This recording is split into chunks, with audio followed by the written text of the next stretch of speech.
Welcome to another edition of View from the Bleachers, and I'm your host, Tim Jones. I have a question for you. Would you like to live in a place where everybody is nice to each other? Everybody's friendly and considerate and sensitive to the feelings of others. Sounds like paradise, right?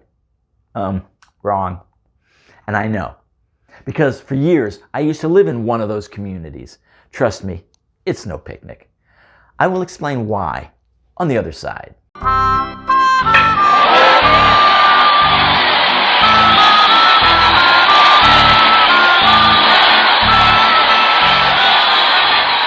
Welcome back. You might think that living in America's friendliest town might be like a fairy tale. Au contraire, for me it was a living hell. For 16 years I lived in a charming, clean, safe, small city called Sammamish, Washington. I'm visiting there right now. I'm in front of the very popular Sammamish Cafe, where the portions are so generous and all the waiters so friendly. And that's the problem. You see, while I lived there, Forbes Magazine came out with its ranking of the friendliest towns in America. And coming in at number 1 on their list, you guessed it, Sammamish, Washington.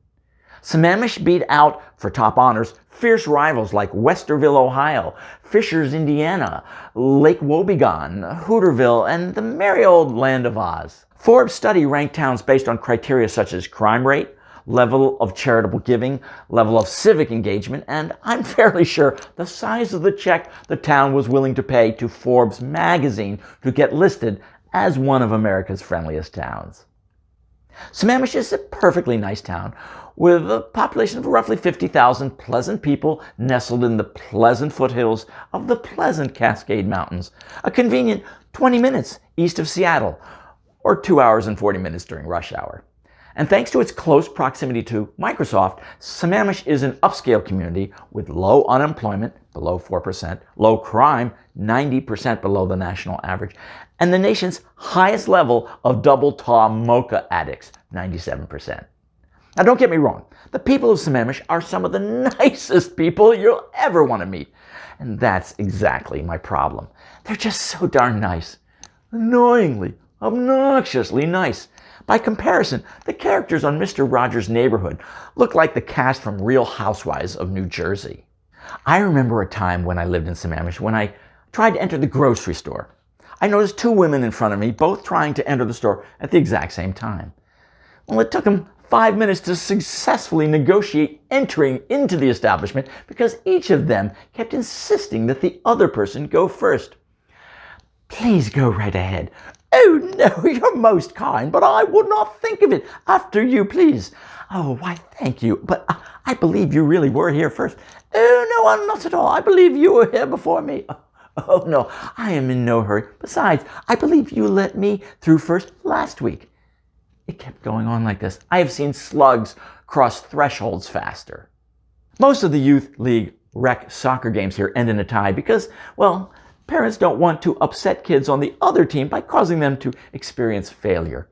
In the Little League baseball here, there's a trophy for the league's most sportsmanlike player. And last year, it was a 482-way tie. I mean, come on now. People here, they don't even complain. They're far too polite for that. See this nice woman being served her entree at one of the local restaurants? Oh, she sure seems happy, that's for sure. But here's the problem.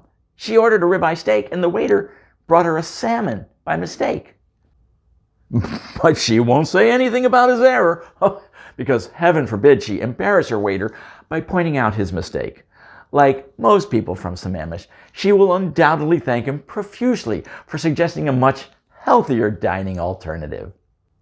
At a recent holiday display at the town's city hall, in an attempt to make sure not to offend any religious minority, the 3 wise men were replaced by Mohammed, Vishnu, and the ancient Egyptian sun god Ra. The part of Joseph was played by Buddha, and the entire display was tastefully lit by a giant 10-foot-tall menorah with 8 candy cane-shaped candles. If you take in your neighbor's mail while they are away, even if they're gone just for a day, well, it's pretty much a given there will be a gift basket of homemade cookies on your front porch waiting for your return with a nice handwritten note expressing their appreciation and offering to babysit your cats for a month the next time you're out of town. One reason Sammamish was ranked the #1 most friendly town is that everybody here volunteers. One time word got out that I was just going to do some pruning in my backyard. Before I knew it, a volunteer task force quickly assembled to help out. That's the mayor, third from the left. Here's a recent photo of some of the people who live in Sammamish.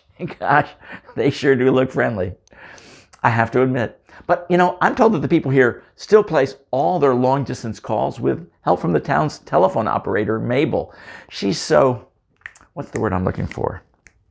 Nice. Yes, that's the word. Thanking people is a big deal in this town. On average, people here thank each other 27 times a day. Some of the typical reasons people thank each other include, well, thank you for donating $10 to fund a painting class for dogs at the local animal shelter. Thank you for baking the gluten-free, fat-free mango celery tofu cookies for the kids' baseball team post-game party. Thank you for your help in the petition drive to change the name of Beaver Lake Middle School's team mascot from the Beavers to the more socially acceptable semi-aquatic nocturnal dam-building herbivores. Yeah, that was a good idea. After 16 years of dealing with people holding the door for me, letting me in front of them in traffic, or otherwise treating me with unrelenting courtesy, I just had to leave. I could not take living in a town where it appears that everybody came out of an episode of The Waltons. If the Waltons all lived in spacious 3,200 square foot homes with perfect lawns, and they all drove Honda minivans, but only the hybrid or all electric, of course, because they care about the environment. Well, that's the view from the bleachers. Perhaps I'm off base. I'm Tim Jones, and if you like this video or simply feel sorry for me, just please click on the subscribe button below and share this video with your friends or anyone you'd like to annoy. And for more of my humor, you can always visit my humor blog, viewfromthebleachers.net. Well, that's it for now.